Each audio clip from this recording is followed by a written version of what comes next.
Welcome, brave souls, to the chilling depths of horror and detail, the realm where the shadows whisper ancient secrets and nightmares come to life.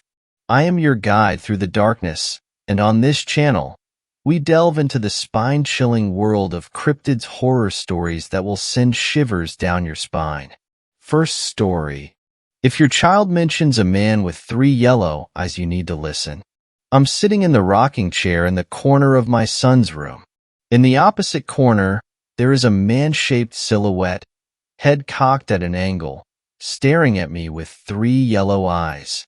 2 of them are right where a human's eyes should be, but there is one settled about where I think the thing's forehead is.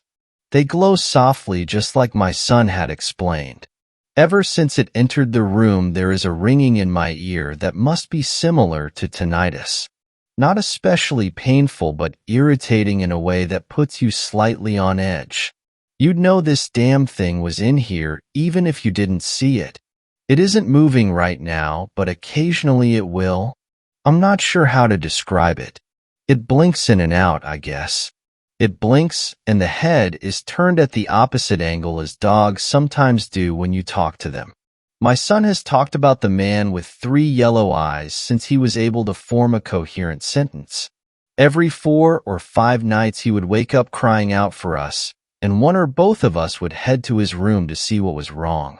We always turned on the hallway light to illuminate our way into his room, since the floor was often a minefield of scattered toys, placed in just such a way to puncture the foot of a groggy adult. He would tell us the man with 3 yellow eyes was in his room watching him. He never mentions him trying to hurt him, talk to him, or touch him, just watches him. Complaints of a headache often come along with these weekly events. We give him some ibuprofen, soothe him until he is calm, and down he goes.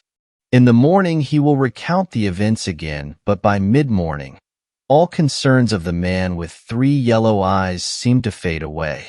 At age 3, our son was still having his weekly occurrences of the man with 3 yellow eyes.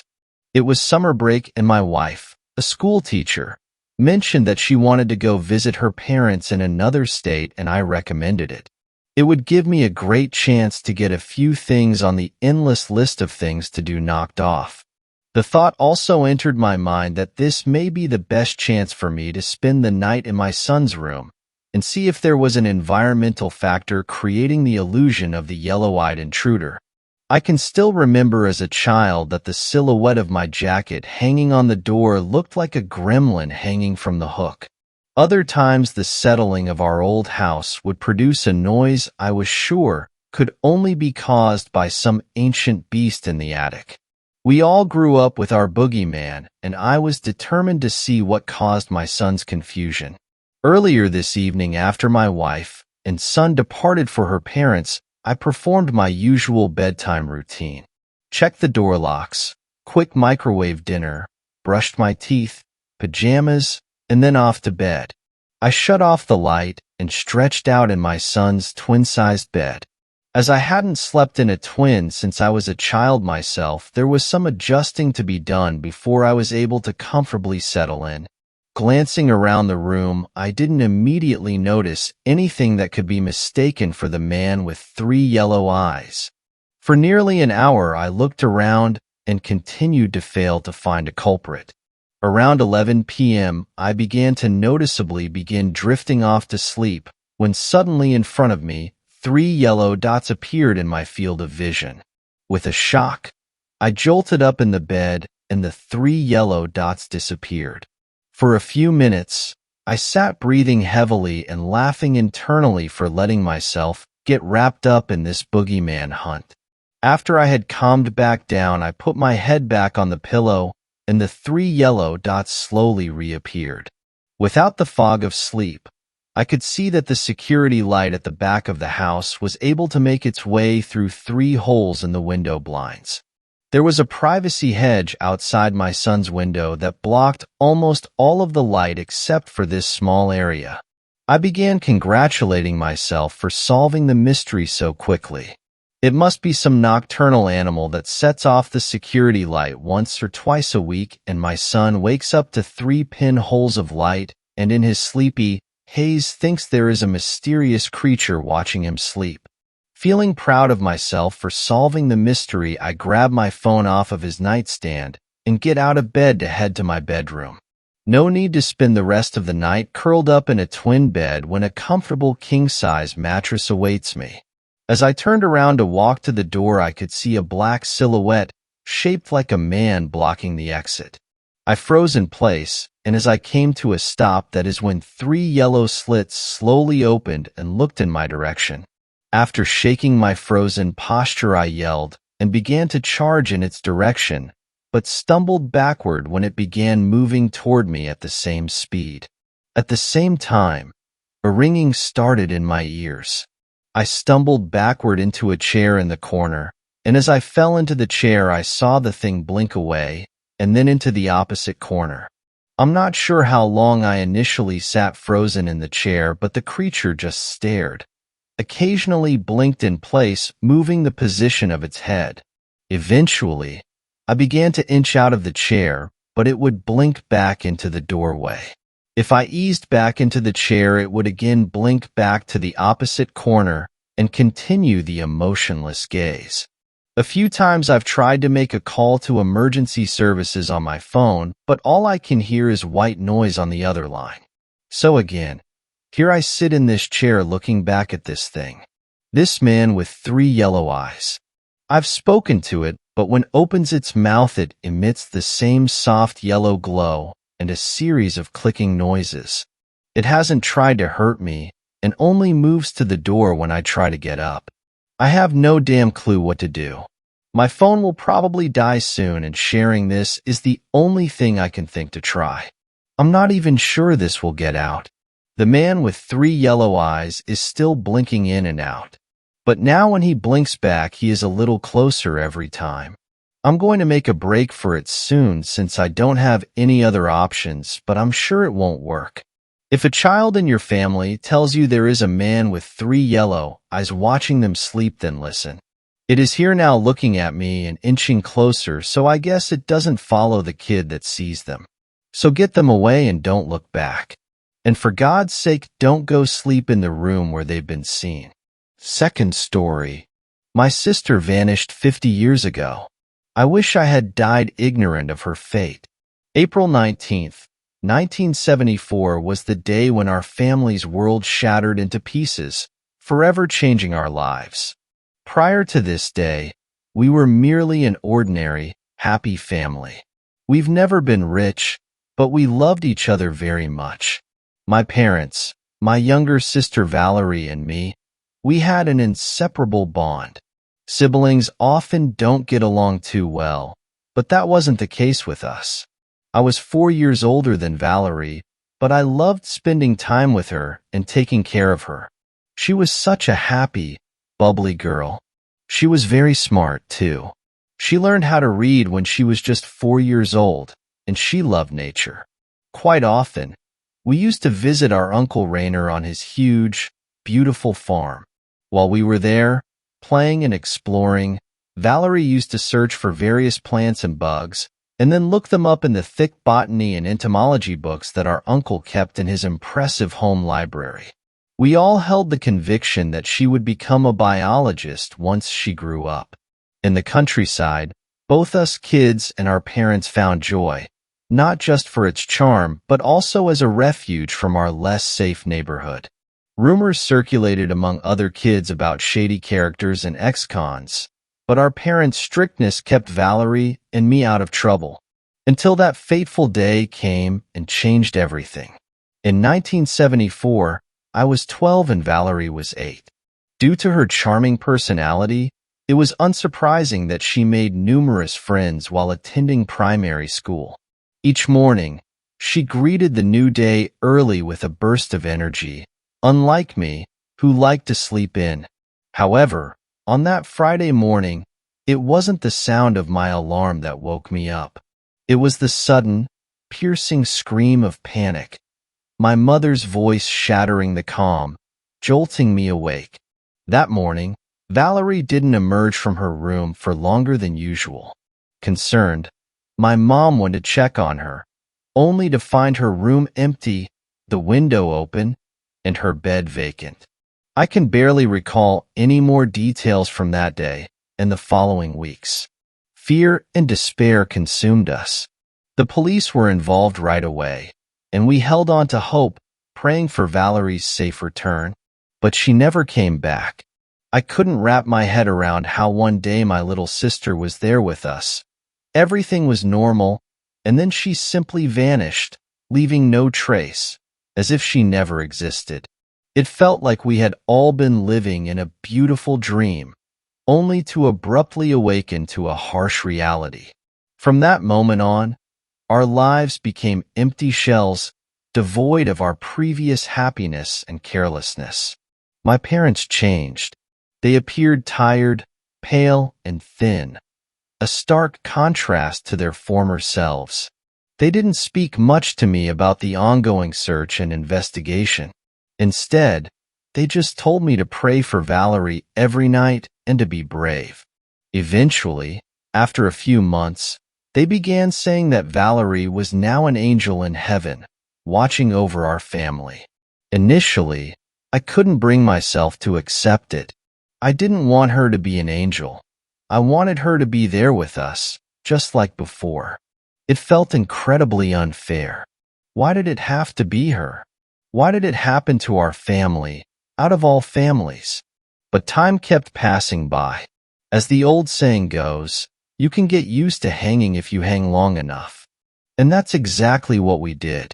Life went on. My parents continued to do their best to look after me, but it was a struggle for them.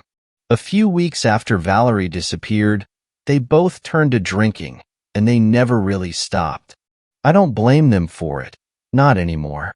As I grew older and had children of my own, I couldn't even bear to imagine what I would do if anything happened to them.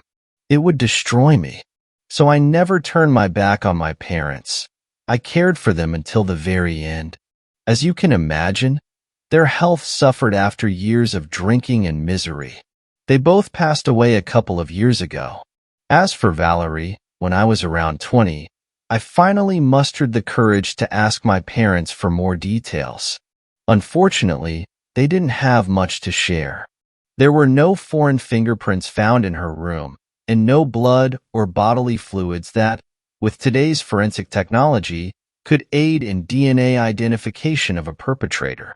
The only evidence the police uncovered were a few muddy footprints, left behind by men's boots, size 12. All men from our neighborhood with a criminal past were examined by the police, and search warrants were issued for a couple of houses. But still, there were no traces of my sister.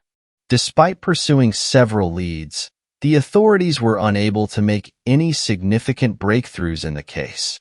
After that conversation, we never talked about Valerie again. I wasn't a child anymore, and I was aware of the cruel realities of the world. I couldn't bear to dwell on what might have happened to my dear little sister. The possibilities were simply too terrible. It's been 50 years now, though I couldn't tell you where all that time has gone. I've lived a fulfilling life and am now a grandmother, surrounded by loved ones in a different state. However, recent events called me back to Maine to handle family affairs. My Uncle Rainer passed away at the age of 90, leaving me as the sole beneficiary in his will, as he was never married and had no kids. I inherited his farm, which once served as a big playground for my sister and me. Now, it lay abandoned and neglected, in need of attention. I've made plans to visit my late uncle's home, sort through his belongings, and prepare the property for sale, keeping only a few mementos of his. While we weren't particularly close once I became an adult, he was still family. With the house in disarray, I've scheduled a 2-week stay to clean up and set things right. I decided to begin with his bedroom, which appeared to be the least cluttered of all the rooms. The first thing that caught my eye were 2 large, red boxes tucked beside his bed. They looked old and were filled with letters. Tons and tons of letters. It got me curious. My uncle was a mysterious man. Come to think of it, he must have been quite lonely on his big farm in the middle of nowhere, with no family and not so many friends. Yet, perhaps he had shared a deep connection with someone who deserved to know of his passing. So I picked up a couple of the letters from the nearest box and was surprised to conclude that all of them were written by him and appeared to never have been sent. They weren't dated, and they all started with "My dearest wife." As I said, my uncle was never married, so I was rather puzzled. I had heard whispers of his extensive travels before settling on the farm, leading me to speculate that he may have married abroad and kept it a secret. With him no longer among us, I reasoned that delving into his private correspondences wouldn't be overly intrusive. What can I say? I'm an older lady and I love me a good, old romantic tale. So I started to read. The letters were filled with declarations of my uncle's undying love for his unnamed wife and descriptions of his daily work on the farm. They were all similar. Nothing suggested who the woman was. With a tinge of disappointment, I opened the second box and picked up a letter from the top of the pile. Judging from its appearance, it has been written pretty recently. As I read it, a creeping sense of realization and dread enveloped me, causing the blood to drain from my face. You probably already suspected where this story is headed, right? To you, it was probably obvious from the beginning. But believe me, nothing could have prepared me for what I was about to uncover. I desperately wish I had remained in the dark. Without further delay, here is what my uncle penned in what would turn out to be his final letter. My dearest wife, my time has finally come. I can feel it deep within my weary bones. I am but a shadow of the young, strong, and handsome man you once knew. My life has stretched long, yet it has been a lonely journey since you left me. But we will meet again soon, and it makes me so incredibly happy. Thoughts of you have filled my every waking moment for decades. From the very first moment we spoke, I was captivated by your beauty, your extraordinary maturity, and intellect. You were the epitome of perfection, as if tailor-made for me. I had to have you. You know, I've never stopped celebrating our wedding anniversary. Every April 19th was a sacred day for me. Do you remember? Ido. When I close my eyes, I can relive the day when you finally entered my house as my bride. I've been waiting for it for so long. I remember the beautiful white dress I put on you and the flower crown I placed on your head as a symbol of your innocence. I remember our first night together. Light of my life, fire of my loins. It's such a shame that our love had to remain hidden. Most people are narrow-minded and judgmental, and they wouldn't accept us. That's why we had to live in the shadows, my love. I know it wasn't perfect.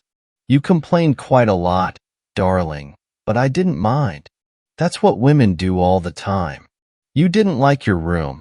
You said it was too dark and too cold. But all I did was for your own good, so that we could have been happy together. We had only 4 beautiful years. Then it happened. It was so painful to lose our first child right after it was born. And you got so sick. There was so much blood. But I couldn't take you to the hospital. You knew that. Yet, your accusatory stare pierced me like a dagger. I had no choice but to let you go. A part of me died when I saw the light leave your eyes. But fate is relentless, indifferent to our pleas. I had to forge ahead alone, carrying within my heart your cherished memory. There's one thing I deeply regret, and that is that I couldn't give you a proper burial. Our love had to remain concealed, even after you were gone. So believe me when I say that I cried my heart out when I watched the pigs consume the vessel that once held your radiant spirit. For that, I am terribly sorry. I hope that when we finally meet in heaven, you'll be able to forgive me, and we'll spend the rest of eternity together. Until then, my beloved, your Rainer. Third story. The neighbors stopped smiling back. I loved that neighborhood. It was a small house that I bought in my late 20s. It seems unbelievable now to own a house on your own in your late 20s, but not so long ago it was even common. Still, I had to move a little into the suburbs and away from the city, but it was my house. My mother was worried. She said a woman living on her own in the suburbs can be very lonely. I brushed it off. I loved my new house and wouldn't feel lonely. My backyard was small, but I spent that first summer tidying up the backyard and installing several bird feeders. I am a bit of a birder myself. I even had a few birds fly into my open window in this house. It was a mess trying to get them out. Eventually, I got to know several of my neighbors very well. I never thought I would be one of those people, but I would stand next to my front window, just looking at the street, waving to my neighbors, and they waved back. That is until last month. It started off subtle at first. They just stopped waving back, no matter how I smiled or waved to them. Then they started making faces at me, even as I smiled back at them. It didn't matter who it was. Even Mrs. Finch stopped waving and smiling at me. Soon the friendliness of the neighborhood was gone. I tried to not let it dishearten me. I still tried to smile and wave as people walked past, but I did not get any more warm responses. Then one day, Mrs. Finch, who had always been friendly with me, knocked on my door and said, "I don't care what you do in your home, but I don't appreciate the looks that I get when I walk down the street." I tried to explain that I was just being friendly, but she cut me off. That is not being friendly. When I first moved in, all the neighbors were so welcoming. It seems that has now changed. I tried to not let it get to me. I had planned on being here for a while after all. Then the letters started coming in. Some were short. They would say leave. Other letters would go into details that I was a creep, staring at children as they walked by, making threatening gestures. Those letters saddened me so much. I love children and have only ever smiled at them. I then stopped standing in front of the windows as often, but I was determined to not let my neighbors push me around. Then I got another letter in the mail. This one was much longer. With the front door still open, I kept rereading the same paragraph over. What happens in your home is your business, but your husband should not be making threatening gestures to me and my children when I am walking them to school. If this continues, I'll be forced to call the police. I am not married. What is she talking about? I said aloud, still holding the letter. I was shaken out of my confusion by very sudden and loud creaks above me. They were footsteps, and I could hear them get closer. Then I saw him. It was a man. He was rushing down my stairs holding a knife. He was almost at the landing of the stairs when I finally snapped out of my confused state and ran out the open front door. I remember screaming and running, but I don't remember much else. Mrs. Field saw me screaming and running. I thought she hated me, but she opened her door for me, hugged me, and rushed me in. She called the police, and then asked me if my husband had attacked me. When the police came, I explained to them that I lived on my own and that a knife-wielding man came down my stairs to hurt me. The police said they searched my entire house and said they were confident the man was no longer in the house. They said he likely came in my house through one of the open windows.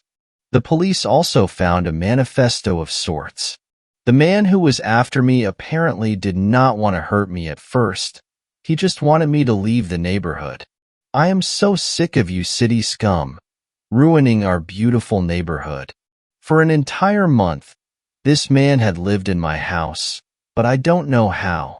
Whenever I was waving to my neighbors downstairs, he was upstairs making throat-slitting motion with his hands to the same people I was waving at. The letter the man wrote stated that he realized that I wasn't going to leave, and that it was now up to him. If you city people wouldn't be here, I wouldn't have to do this. The police searched and searched my house. They assured me that there was no one in my house. I tried to believe them. I tried to sleep in that house. But that first night after the police left, every sound filled me with terror. I couldn't even make it through the night. At 3 a.m., I left and drove to my mother's. So that man got what he wanted. I no longer live in that neighborhood, and my house is now being put up for sale but still hasn't sold. It just sits there, vacant. I also no longer wave to my neighbors as they walk by. I am too afraid they won't wave back. Fourth story. My grandmother told me a scary bedtime story. Years later, I found out that the story she told me was horrifyingly true. I watched from a distance while my grandma and grandpa fished on their lake in the backyard. But one thing confused me. While grandpa cast his line and watched his rod, waiting for the anticipating tug of a fish, grandma's gaze remained fixed across the lake, her head tilted intently towards the dark fringe of woods.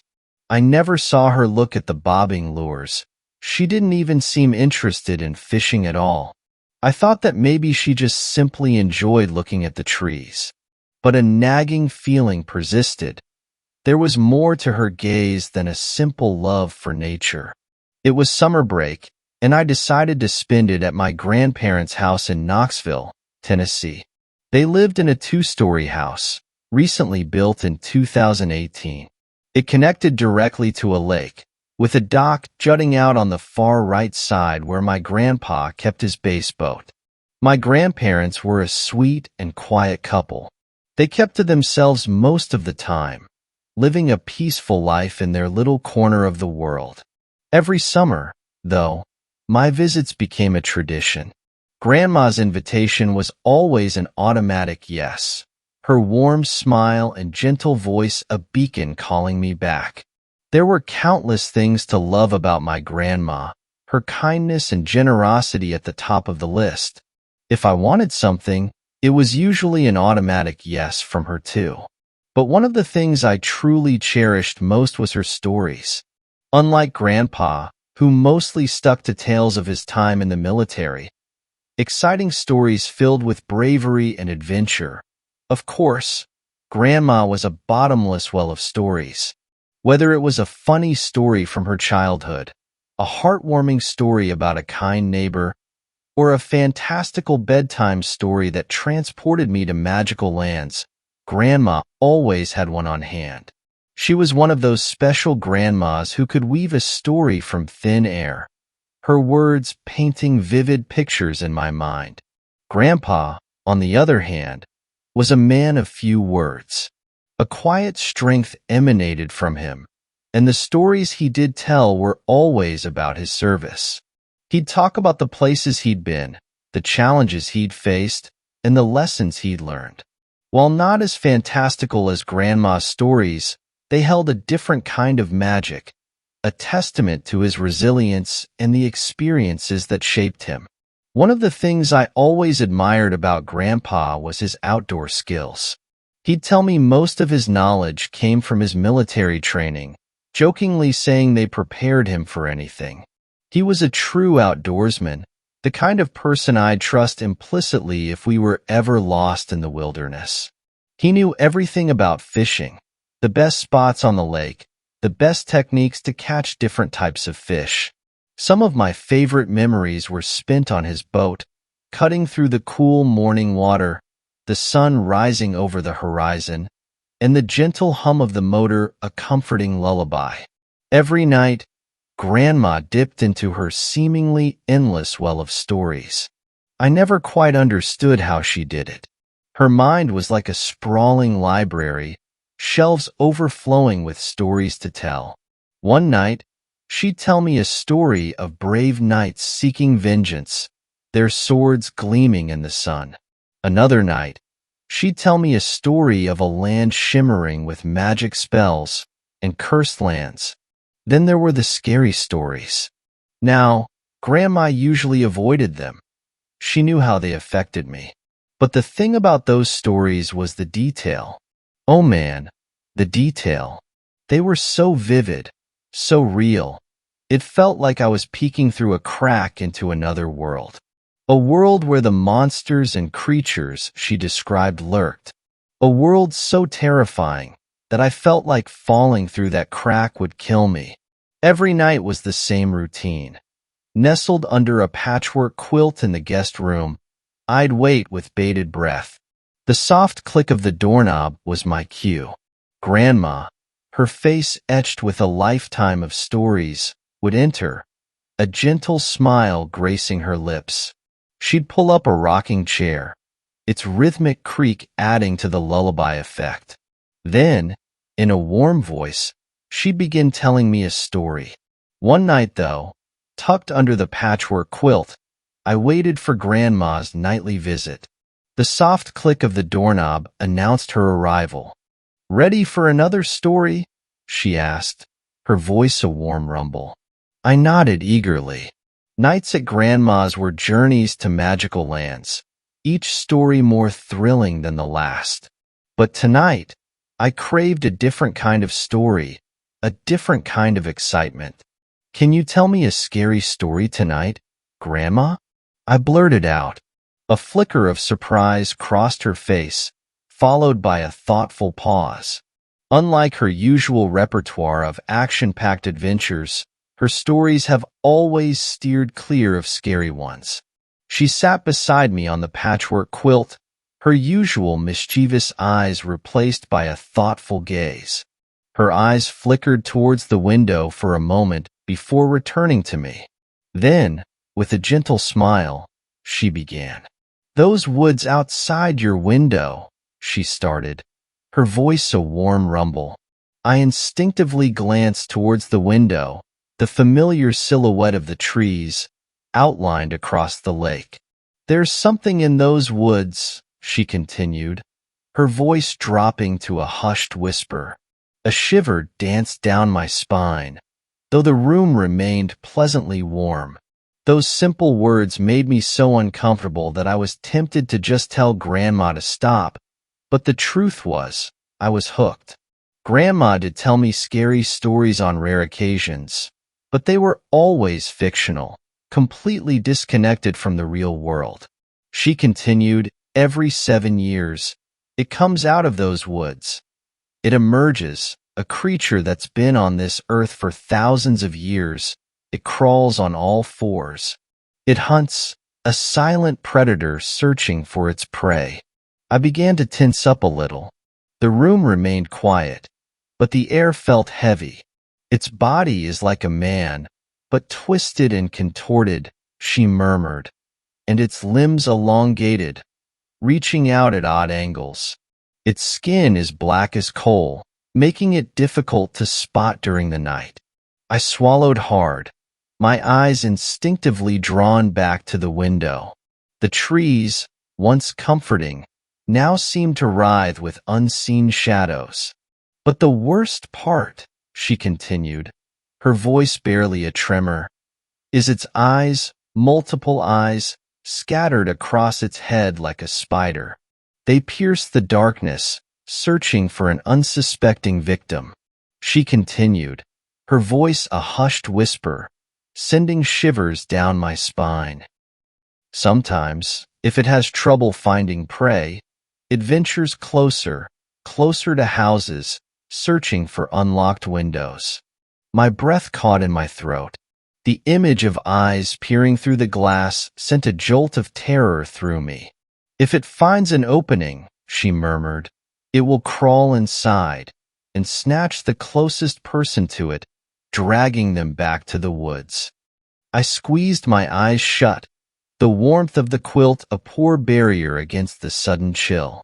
"It keeps its victims alive for 7 long years," she whispered, "feeding off them slowly until the hunger returns and it's time to hunt once more." My grip tightened on the blanket and my knuckles were white. A cold sweat was dripping down my skin. "But don't you worry," she said, her voice gentling. "As long as we keep the windows locked, we'll be safe. And don't forget to do the same at your mom's house." She rose from the quilt, her smile strained at the edges. a smile meant to reassure, but one that couldn't hide the sliver of unease in her eyes. Her movements seemed slow and deliberate as she walked towards the window. My eyes followed her, my heart hammering a frantic rhythm against my ribs. She stared out of the window for a moment, as if checking to make sure the thing wasn't around, and then she checked to make sure the window was locked. Just as she was about to turn away, I blurted out, unable to contain the question that had lodged itself in my throat. "Grandma, have you ever seen it?" She paused for a few moments, a flicker of something unreadable crossing her face before a reassuring smile crept onto her lips. She didn't answer me. She simply leaned down and kissed my forehead, a gesture filled with a strange intensity. "Good night, darling," she whispered. Then, with a gentle click, she shut my door behind her. I was awake for most of that night, staring at the darkened window pane. The familiar silhouette of the woods outside now held a new kind of terror. I kept wondering if I would see that face my grandma described, a face with multiple eyes staring back at me. Eventually, exhausted from fear and lack of sleep, my eyelids drifted shut, and I finally drifted off. While I slept, I dreamt of its form shifting and writhing in the darkness. I ran, my legs pumping, but it was like I was running on ice. Panic seized me as the figure lunged, its long arms wrapping around my legs. It dragged me, a rag doll, through the grass, the stench of damp grass filling my nostrils. The woods grew bigger as the thing dragged me there, its jagged edges threatening to devour me whole. I tried to scream, but no sound came out. Just as the branches of the trees were about to engulf me, I jolted awake, gasping for breath. Light streamed through the window, painting familiar shapes on the ceiling. The room held a peaceful stillness. It took several deep breaths to slow the pounding of my heart. Relief washed over me, chasing away the lingering dread. Since that night, despite Grandma's steady stream of new stories, the creature in the woods has remained a constant shadow in the corner of my mind. Thankfully, the nightmares, those terrifying chases through endless woods, didn't last. Slowly, the story faded from memory. A few years later, a different kind of darkness descended upon our family. Cancer, a cruel, selfish thief, stole my grandmother's health bit by bit. She fought for months, but in the end, the disease won. It left a hole in our lives, especially for Grandpa. Now, he lives alone, the silence of the house heavy with her absence. Talking about her seems to bring a fresh wave of pain, etched deep into the lines on his face. Sometimes, he murmurs about just waiting for his turn to join her. It's a heartbreaking sight. A man transformed into a solitary figure, simply waiting to die. That year was a blur of grief, a dark tunnel we all had to navigate. But with the love and support of family and friends, we eventually managed to pull through. With each passing year, the grief lessened, but Grandma's memory remained. Then, after another few years, during my senior year in high school, something happened. I walked into the house after a long day. The familiar scent of an empty house greeted me. Mom had already left for work. Pulling my backpack onto my bed, I pulled out my books and settled in for an evening of homework, studying, and the occasional break to watch TV. I shut off the TV, changed into my pajamas, and crawled into bed. Sleep, however, remained elusive. My mind was a tangled mess, tossing and turning over the events of the day. Finally, I peeked at the clock on my desk, its green glow reading almost 3 a.m. Just then, a sound shattered the silence, a sharp tap that echoed through the room. My eyes flew open, snapping towards the window. A wave of ice washed over me, freezing my blood solid. Memories of Grandma's story flooded back. The creature, the woods. There, pressed against the glass, was a form that blocked most of the moonlight from filtering in. If not for the sliver of moonlight peeking in around what was blocking it, I wouldn't have been able to see it at all. Its human-shaped body pressed against the window, and across its head, I could have sworn I saw movement, a flicker, like multiple tiny insects scurrying across its flesh. Then, a horrifying realization dawned on me. They weren't insects. They were eyelids. Eyelids flickering open and shut, scanning my room with frantic urgency. My breath hitched. Was this a dream? Just then, a shadowy limb, long and impossibly thin, snaked out towards the base of my window. Had I locked the window? The sickening sound of the window, as the glass began to slide up, hit my ears. Terror choked and screamed in my throat. There are woods behind my mom's house too, and a sickening realization dawned on me. This wasn't just a story. It was real, and it was here. Adrenaline surged through me, and my flight or fight responses kicked in. I threw myself out of bed in a desperate scramble. My feet pounded the floor as I bolted towards the door, flinging it open, but my escape was cut short. The door slammed shut in my face, the force of it throwing me backward. A strangled cry escaped my lips as a wave of terror washed over me. My body locked up, and every muscle seized in a silent scream. Somehow, it was now in my room, that fast. It was no longer at the window. It was now above me, above my door.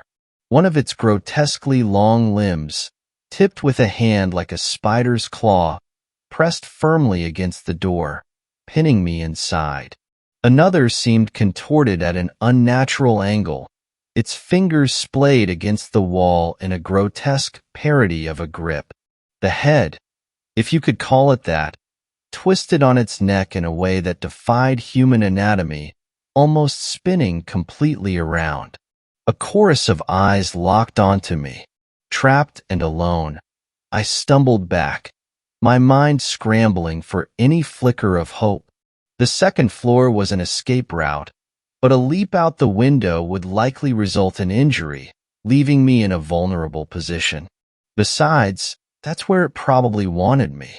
Right next to the door stood my wooden baseball bat. In a desperate lunge, I grabbed it, the wood rough against my grip. With a yell, I swung the bat with all my strength, connecting with a sickening thud. Splinters of wood rained down as the impact sent a tremor through the room. The creature recoiled slightly, its multiple eyes flickering in what might have been surprise. But the silence that followed was the most unsettling part.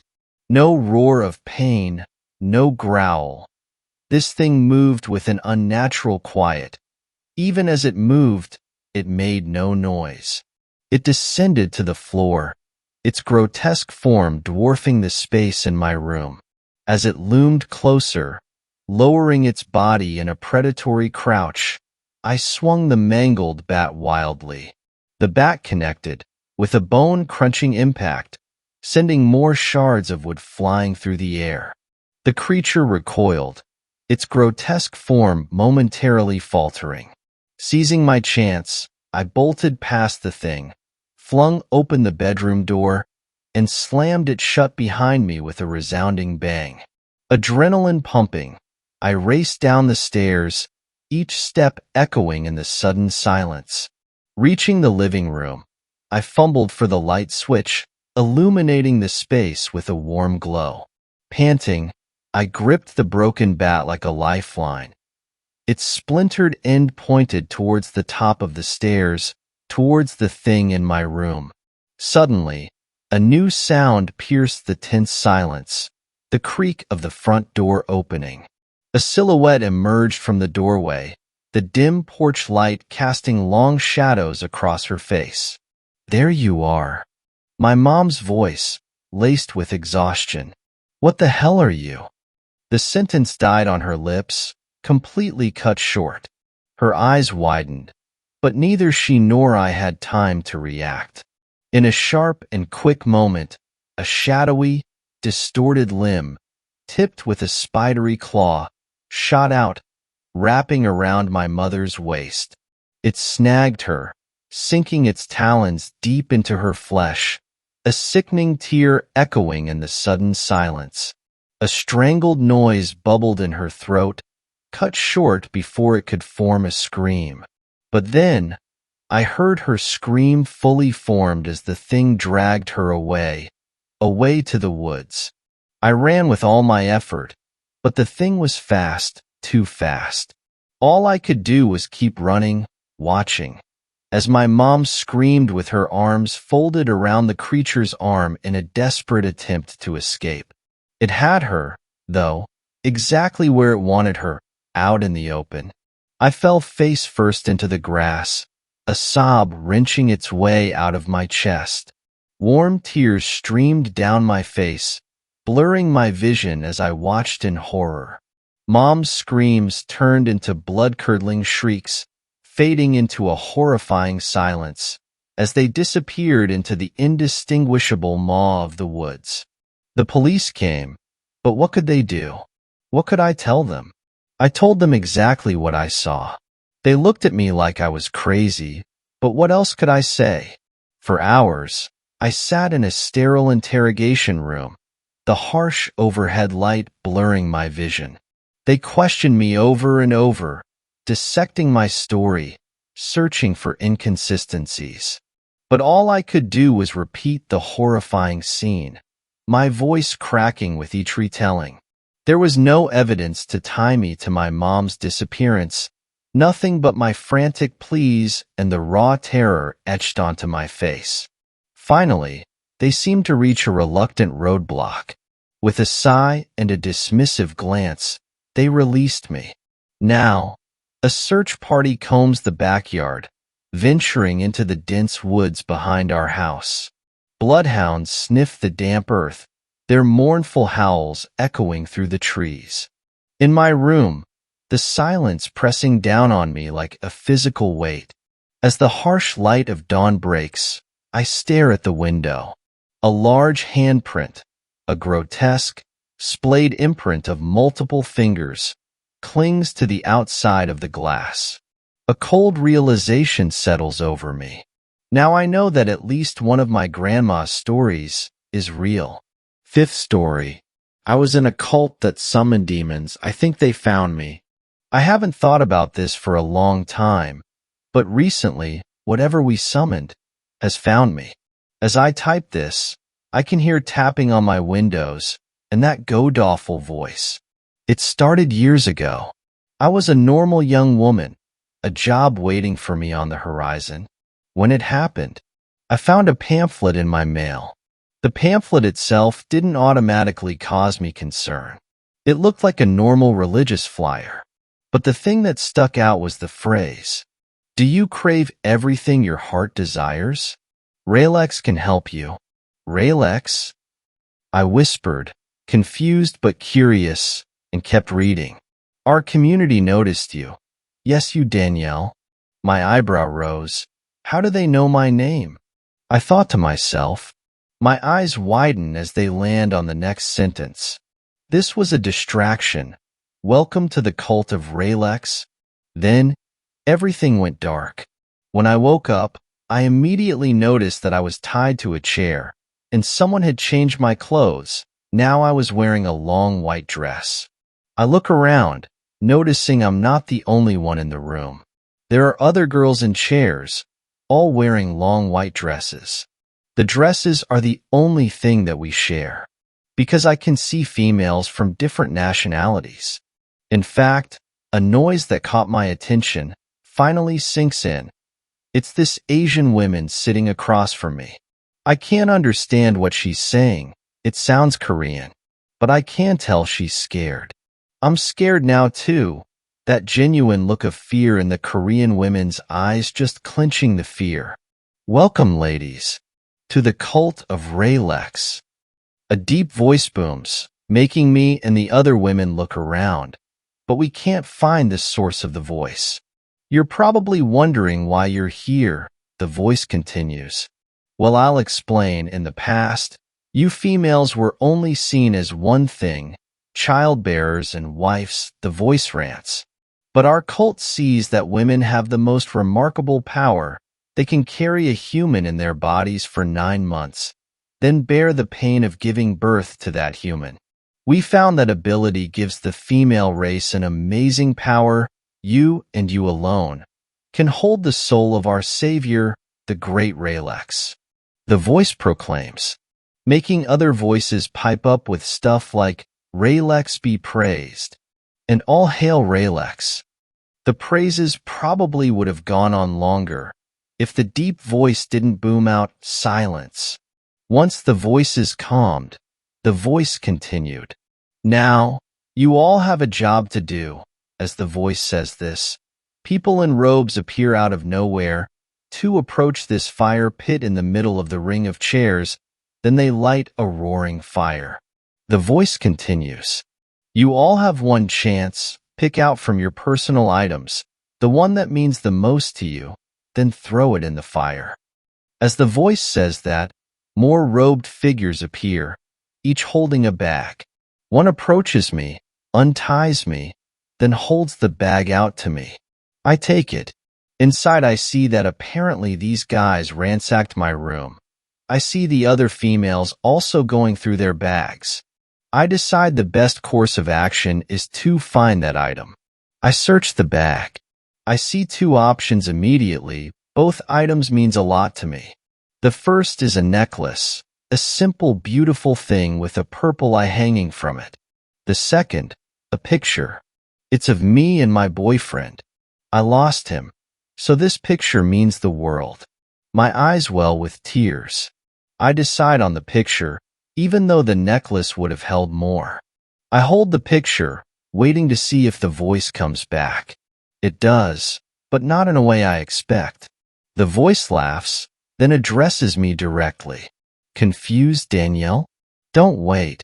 Just throw it in. Right as I was about to do this, something occurs to me. See, the necklace was from my mother. She said it was a protective talisman. She always said, that purple I can see things mommy can't, so it'll protect you when I can't. Thinking about this, I palm the necklace, hiding it by holding it against my leg, then threw the picture in the fire. I see the other women are doing the same, except for the Korean women. She's sobbing, clutching a picture and lock of hair. Her sobs getting the attention of me and the other girls. She starts pleading in broken English. Please don't make me. Please. Picture is only one I have of my daughter. She gone. Please. Don't make me. My eyes well up with tears of sympathy for the poor woman. Another woman gasps and starts angrily ranting in Swedish. I can only make out one English sentence from the Swedish women, which is, you monsters.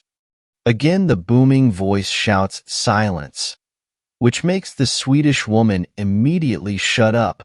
My tears spill over. The voice calms, sounding charismatic again. Everyone has to do it.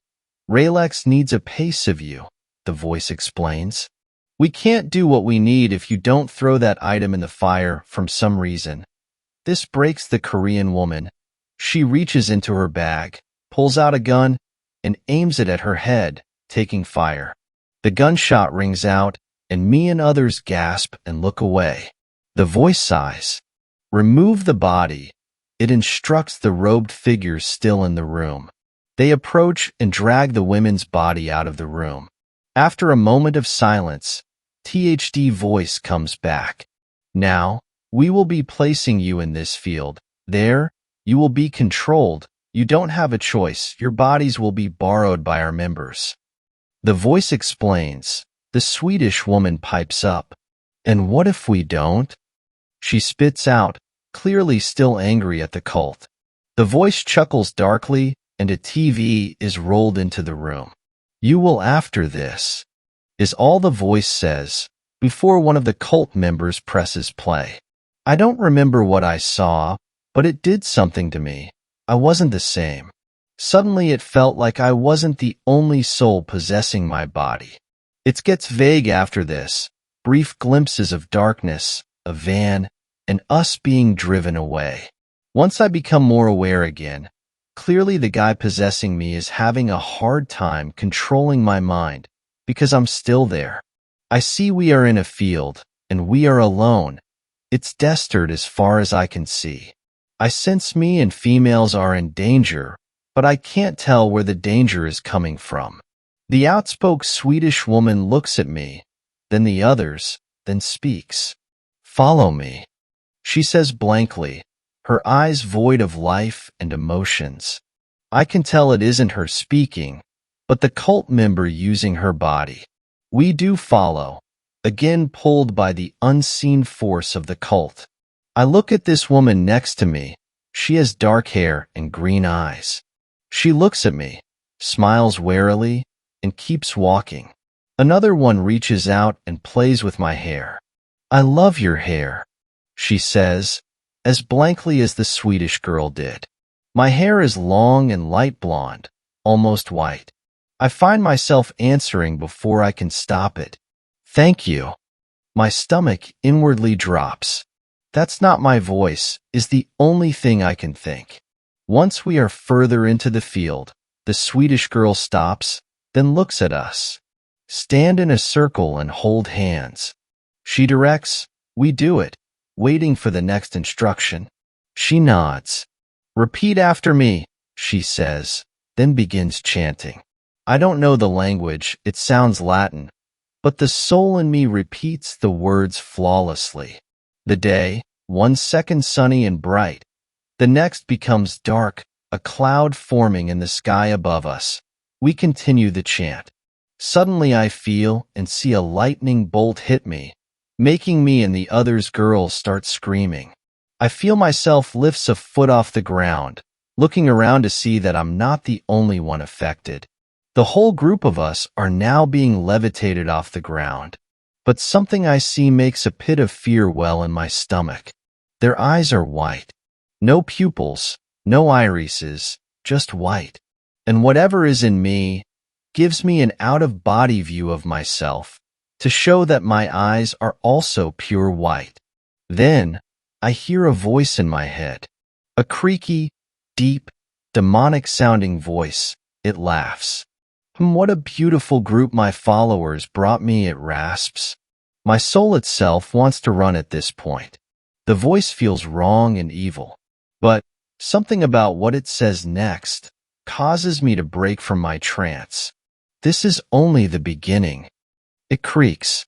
"My darling girls, we will rule the world." My trance breaks and I drop to the ground.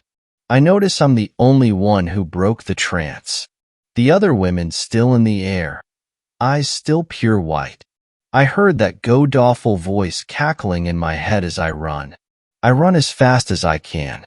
It feels like hours before I finally find a road, a car coming. I start waving frantically to get the driver's attention, which works.